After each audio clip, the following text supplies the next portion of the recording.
Hi, everybody. Welcome to Advanced Argumentation Part 2, the Toolman model. What I'm going to do now is go through this PowerPoint with you and give you the rundown of what the Toolman model is and what we're going to do with it.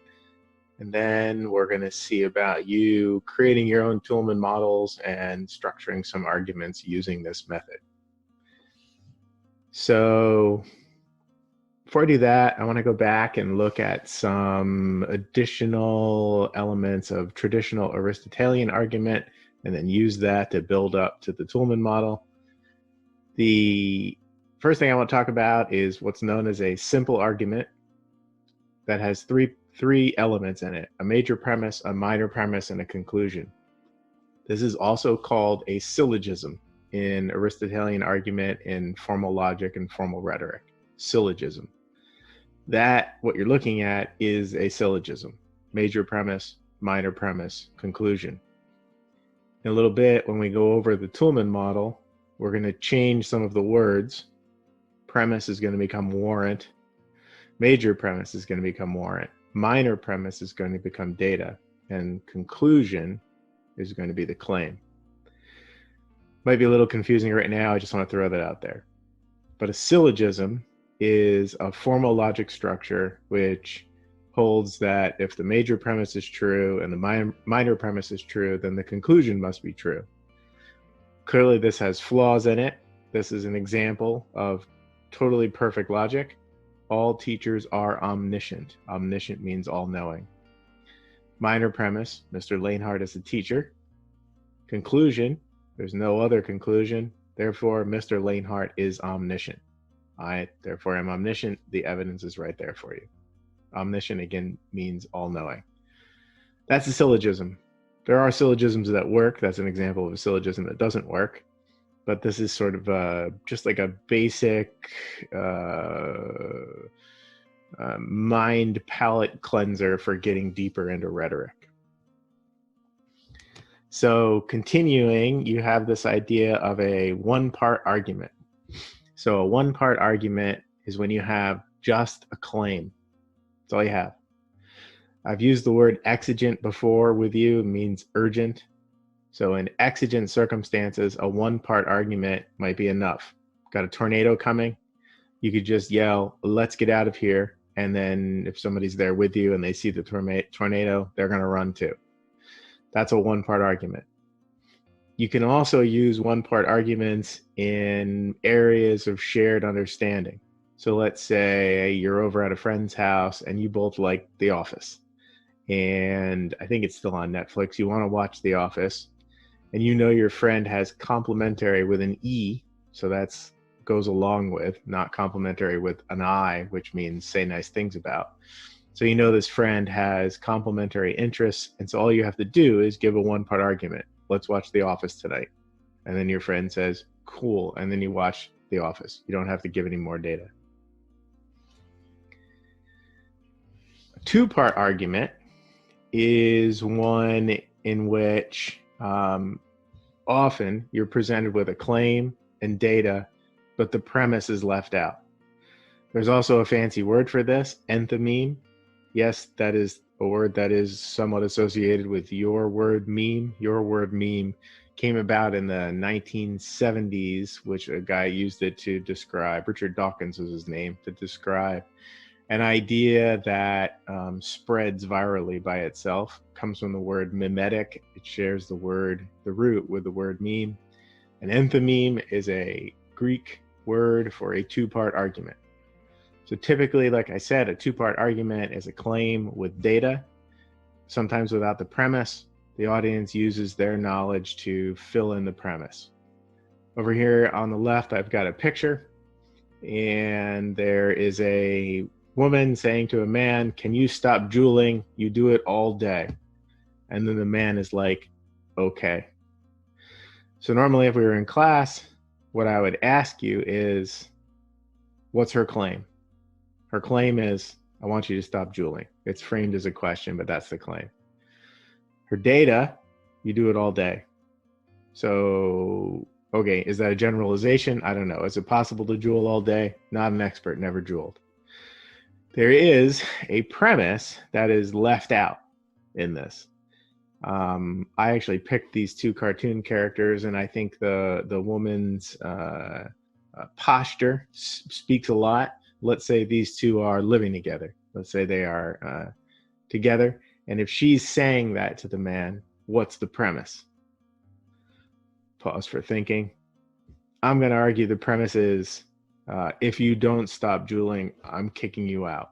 Or if you don't stop drooling, there's going to be problems in the relationship. So I don't think she needs to explain that to the guy. He knows she doesn't like the drooling. It's all built in. That's a two-part argument. She gives a claim, stop drooling, and she gives data. You do it all day. And that's it. It's a two-part argument. A couple more examples of a two-part argument using movie examples. So probably not a lot of you have seen the movie Dunkirk, but I'm sure a lot of you know who Harry Styles is. Harry Styles is in the movie Dunkirk. It's a good war movie. It's like a lot for a war movie. It's about a famous battle in World War II, but it's a good war movie if you like that kind of thing. Two-part examples. First one is with a claim and data. So again, let's say you're over at a friend's house and you make the claim, let's watch Dunkirk. And then you give some data. Harry Styles is in it. So what's the premise that's left out?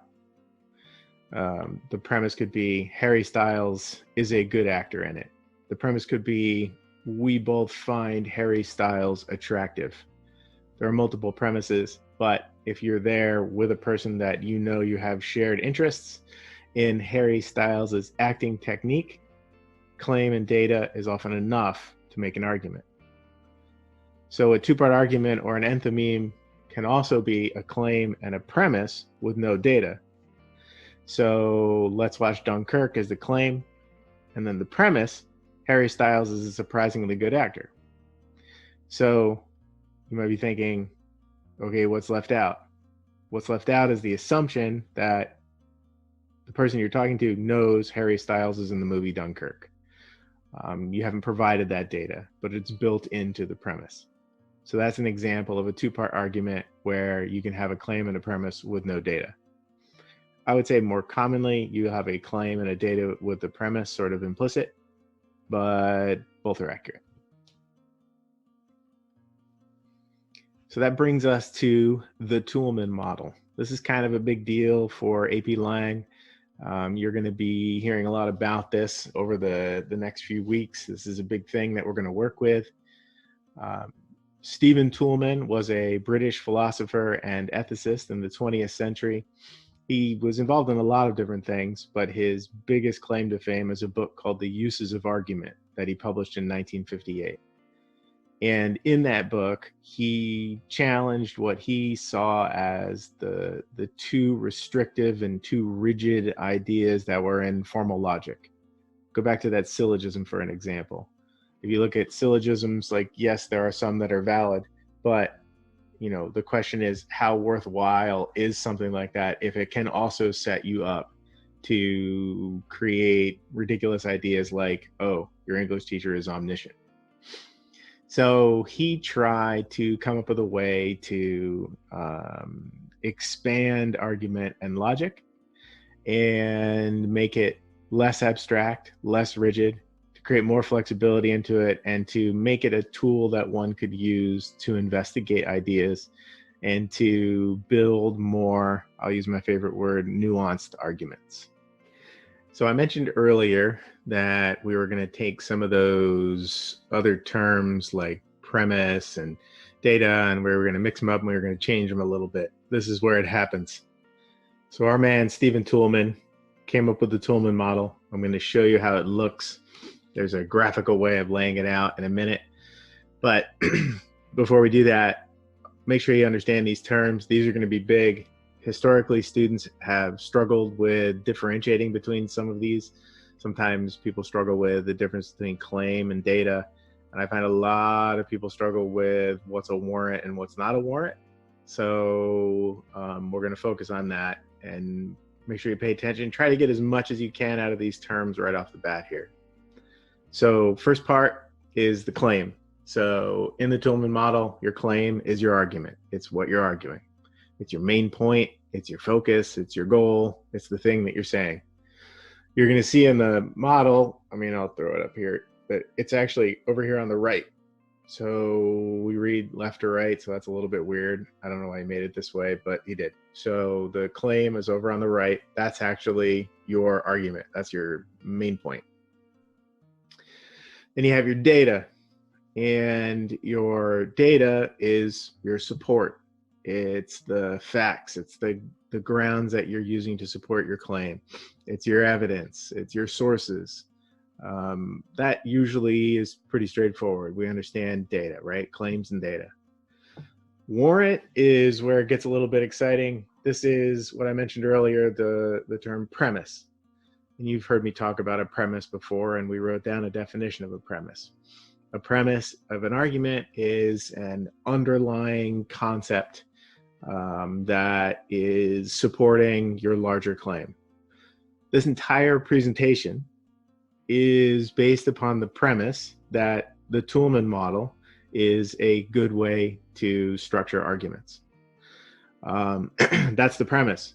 Now, until now, I don't think I actually stated that out loud, but that's the premise of this presentation. The Toolman model is a good way to structure arguments, so that's why we're learning about it. Another premise might be learning the Toolman model will help you make arguments for the AP exam. So that's another premise. It's unstated. It is also the warrant. The warrant is literally just synonymous with the premise. So it's your underlying justification for the argument. It is the idea that may or may not be stated that is the root reason for you making the claim. Remember, warrant and premise are synonymous. And then there is the qualifier. Can be multiple qualifiers, but when you bring in a qualifier, what you're doing is you're making a strategic concession to the other person. You're actually trying to think of possible counter arguments to what you're presenting, and then you're trying to rebut, as in counter, rebut them ahead of time. That's why I have pre-rebut. Sometimes people struggle with qualifiers a little bit. We'll talk about them more in depth. But the 4 big terms for the Toolman model are claim, data, warrant, and qualifier.